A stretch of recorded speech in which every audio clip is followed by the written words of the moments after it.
Hello everyone, how are you all? I hope you would be fine. This is Ms. Sidra Kashif representing MSK Linguistics Center from Pakistan, Karachi. Being a proprietor, moderator, plus EFL and IELTS instructor, I am really pleased to introduce Miss Vanja Plavsic. She is from Spain originally, but she lives in Barcelona. She is English teacher. Now we are going to discuss about the relevant topic related B2 to C1 fluency in English speaking. I hope this live podcast would be really fruitful to you if you are connected till the end. Hello, Miss Vanya. How are you? Hi, Sidra. Thank you for inviting me to your live stream. I'm really looking forward to have this conversation with you as I recently made a shift from teaching B2 students to planning advanced C1 classes for the Oxford and Cambridge exam. So I'm looking forward to sharing my experience so far and hope this classroom techniques will be helpful for the listeners. It's my pleasure to have you to discuss about the very relevant topic. It's indeed really fruitful for all of the listeners, either they are educators or students. It's all about B2 to C1 fluency. In literal meaning, you can say it's intermediate level to advanced level of English language. In simple words, we can say. So I have designed a few questions related our topic. If you allow me, shall I ask you? Yes, of course, we could start. Thank you. Okay, so first, this discussion is all about bridging the lexical gap. What three methods transition B2 learners to activate usage of precise vocabulary for C1 collocation vocabulary, or you can say that words relevant to dictionary academic vocabulary in speaking are useful.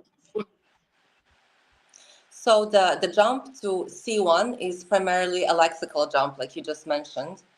The Hmm. difference is that B2 students know the meaning of many words, but C1 students are expected to know how to use those words effectively. So I will Hmm. mention three high leverage techniques that I have tried out in my class. They focus on moving words from receptive to productive. So the first one, I think it's quite a common one, but it's worth mentioning. It's called Hmm. collocation mapping and chunking. So I emphasize teaching language in multi-word chunks rather than individual items. So I'll give you a practical example. Instead of teaching the word challenge, we will explore strong collocations such as to pose a challenge, to rise to the challenge, a formidable challenge. And the simple activity to do this is giving Hmm. the students a head word and having them map out 10 verb noun or adjective noun pairings from the authentic text. And this can directly combat the use of weak general English and encourage precision. So Hmm. that's the first one. And the next one would be normalizing academic register. So it's crucial for formal writing because it helps students to package information by turning verbs and adjectives into nouns. So if Hmm. you take the B2 sentence, when governments argue a lot, it makes things harder. So we will switch this like one level up into C1. Excessive argumentation by governments leads to complication. So this not only sounds more academic, but it also allows for more complex sentence structures later on. And Hmm. finally, we have topic-specific vocabulary audits. So for any given topic, let's say urban development, I have students perform a vocabulary audit where they extract and categorize terms, not just nouns and verbs, but phrasal verbs. So the point of this is to make their spoken and written outputs more natural and for a lack of a better term, more native-like. That's great. So, okay, let's move towards writing as well. As we have discussed about speaking, so is it applied the same in writing? Yes, so the single biggest difference I target in writing transition is the move from simple cohesion to sophisticated coherence.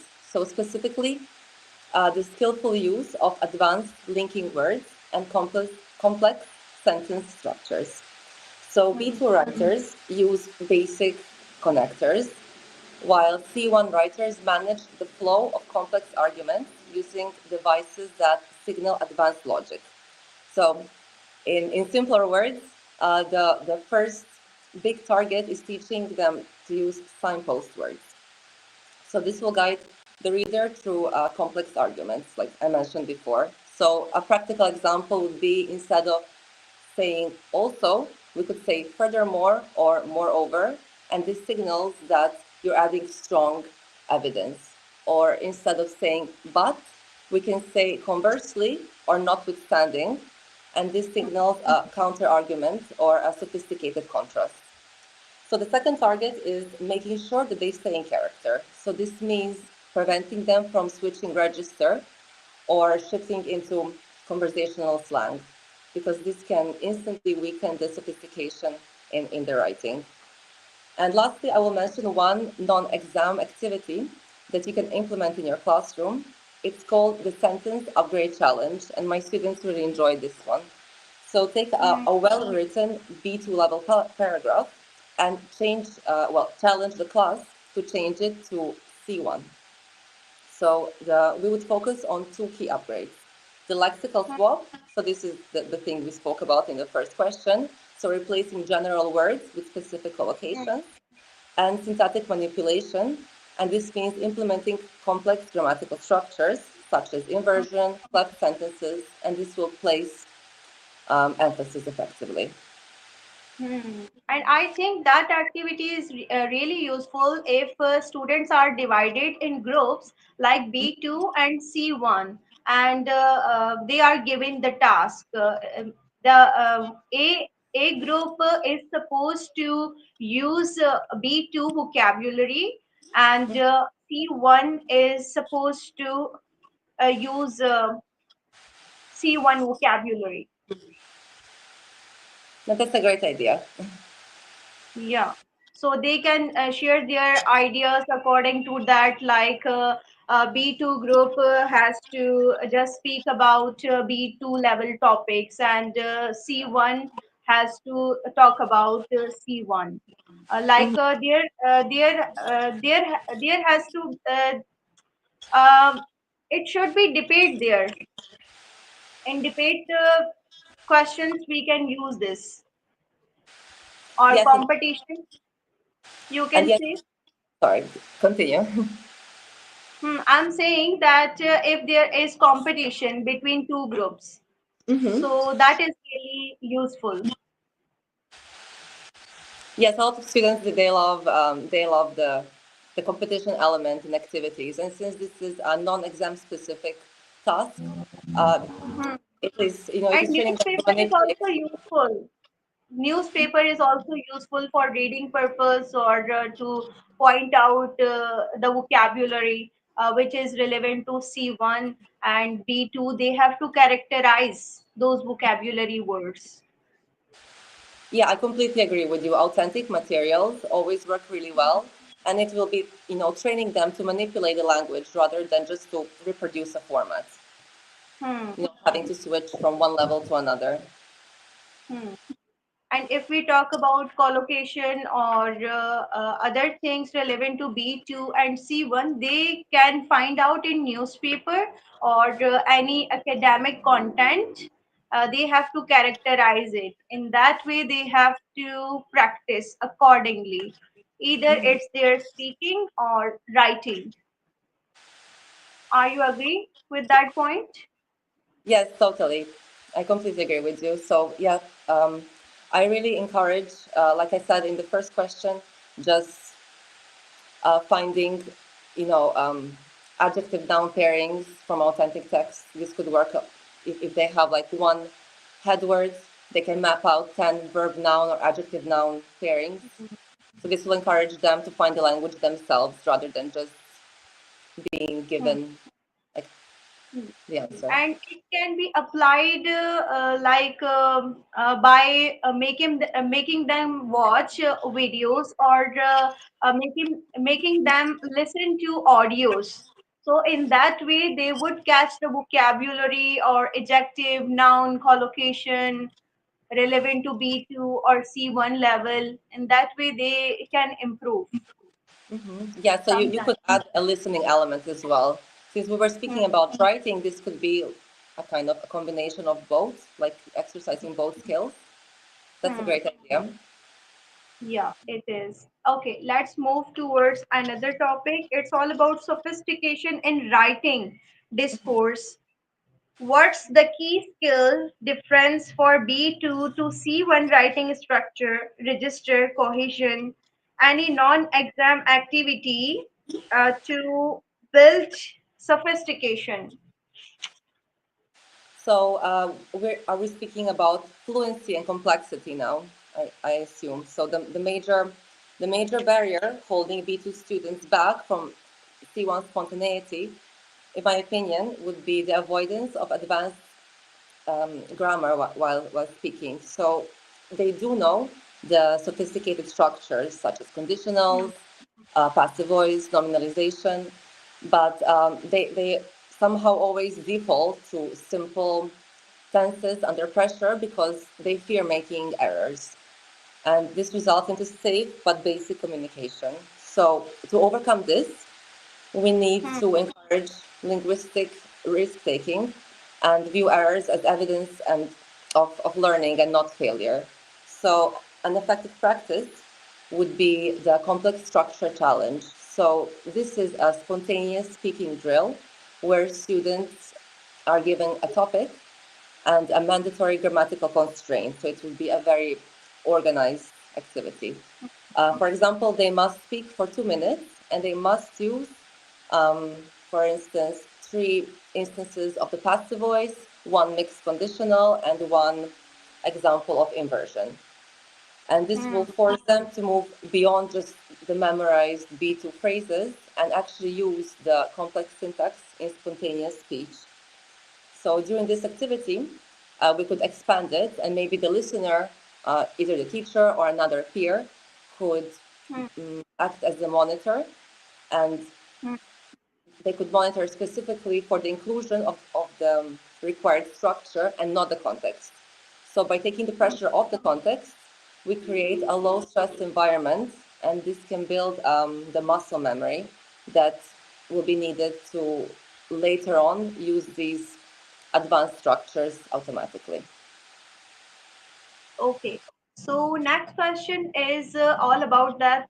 How do you shift B2 students to C1 level? What are some powerful strategies which you use in your classroom? Are there any challenges and how to overcome it? So I guess, do you mean from the perspective of the student or from the perspective of the teacher? Like you are a teacher and it's all about your strategies. How do you make them like C1 student to shift them from B2 level? Okay, so that's a great question. I believe that the C1 classroom is not a place for transmission teaching, but it's better to view it as a workshop for mastering the language. So the teacher's role shifts from being the primary source of knowledge to being more the facilitator. So I think it's good to promote the classroom like a collaboration of effective learning strategies. So the aim is to Hmm. create more self-monitoring and more autonomous learners. So I will mention Hmm. 2 ways that I have used recently and they work really well in the classroom. So the first one is all about feedback. It's diagnostic feedback and not correction. So when providing the feedback, I found it helpful to use a coding system. For example, C would be for collocation, S can be for syntax, and I would mark where the error is, but I wouldn't correct it. So this would encourage the student to perform an error analysis themselves and to do the correction themselves as well. So this would force them to recall the rule and actively engage with the mistake themselves. And then another highly effective technique is anonymous group error analysis. And this is a form of peer correction that eliminates the fear of being singled out. And it works really well right now because we are in the first term. All the students are giving in their writings and expecting feedback. So after a major writing task, such as this one, I gather a selection of most common errors, so maybe 10 to 15 sentences from the entire class's submissions, and I would create a worksheet. And in class, I would project this document, and as a class collaboratively, we would analyze and correct these errors. So the approach offers two major benefits. The first one is anonymity. So students would recognize their own mistakes, also correct them themselves, and get feedback from other students without, nobody would know who the mistake belongs to. So they wouldn't feel called out. And the last benefit is the pattern recognition. So by working on high frequency mistakes collectively, students learn to recognize the most structural pitfalls in the C1 level. So not just their own individual weaknesses, but also the ones of others, and just how they connect to each other and how to correct them, of course. So I think, Fantastic. I couldn't agree more. That's indeed really fruitful. it's I believe that working collectively on mistakes and figuring out how to correct them is the best way to learn. Let's talk about the teaching rewards to teach C1 level. So moving from B2 to C1, it's I think it's a significant professional evolution, and not just for the teacher, but also for the students. While the B2 is also rewarding because you see a very rapid progress, but the C1 offers a deeper and more intellectually stimulating form of engagement. So in my opinion, the main advantage would be the intellectual and the linguistic challenge itself. So as you might imagine, C1 students demand precision and depth, and they ask why about subtle differences in meaning. So in meaning, like in lexical meaning, in register, in grammatical structures. So one example would be the difference between in view of and in light of. The difference is very subtle, but it's there. And this forces me to consistently deepen my own linguistic knowledge and to push myself to become better at predicting these questions and then analyzing them so that I can give them a valuable reply. And in turn, every class feels like a dynamic workshop where my own proficiency is tested and also refined. And another advantage would be just the shift to content-driven discussion, because at the B2 level, conversation often focuses on practicing a structure or learning a vocabulary set, sometimes for the first time. And at C1, the language proficiency allows us to move into genuine intellectual discourse on complex real-life topics. So, for example, bioethics, public policy, philosophical arguments, these kind of things that we don't really come across in our everyday life unless we look for them. So the teacher's role here shifts to managing sophisticated discussion, challenging ideas, an introduction to It's indeed high really academic. challenging. It's all about C1 learning, and teacher also has to be groomed or polished. He or she should have a lot of knowledge relevant to academic vocabulary. For that purpose, I think science books are really useful. Mm-hmm. Do you Science, agree with that? yes, this could be used as some kind of authentic material. Hmm. Yeah, like videos of science relative, or there should be any content. It should be in any shape, in video or in book shape. We can provide it to the students, and before that, we have to study and we should information relevant to that. There are number of books which is relevant to academic purpose specifically. I completely agree with you, and I will give you an example why you're right. So, for example, for the Oxford exam, students are Hmm. required. So this is part of speaking and writing. Students will have to mediate two texts and synthesize them, and then come up with a summary. So this will, I think, even as a native speaker, you would have to think about it. I don't think we would get it straight away. So yes, I think having in mind these topics through, like you suggested, science books could be very relevant to helping students achieve it themselves. So let's discuss about your experience. How much experience do you have to teach English, and what are the difficulties which you faced, and how did you overcome? Is there any story? So, well, I started teaching English 2018, so that's like 7 years ago. I started first in a Montessori school, so I kind of eased my way into the world of education because I was a teacher assistant, so I didn't have that many responsibilities at that moment. And then I liked it a lot, so I went for the CELTA and the TOEFL and many other professional development courses, which I believe gave me extensive experience working with a wide range of ages and proficiency levels. I guess when you ask me about challenges, there were so many along the way. So in Madrid, I used to work as I had my own network of students. So this was a challenge in itself, just from a schedule point of view, because they didn't live so close to each other. So it was navigating those practical things. And at the moment, I'm teaching in a school. So this this solves itself because everything is in one place.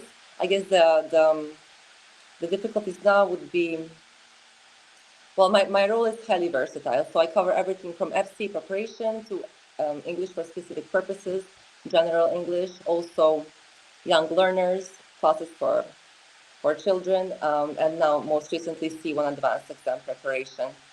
So I guess just navigating the different ways of approaching each class in one day, having to switch the personality from one level to another level. Sometimes it could be challenging to navigate, but it's also Yeah, it interesting. is. Indeed. We learn from difficulties to experience number of things. So that is also really good. Every experience teaches us something.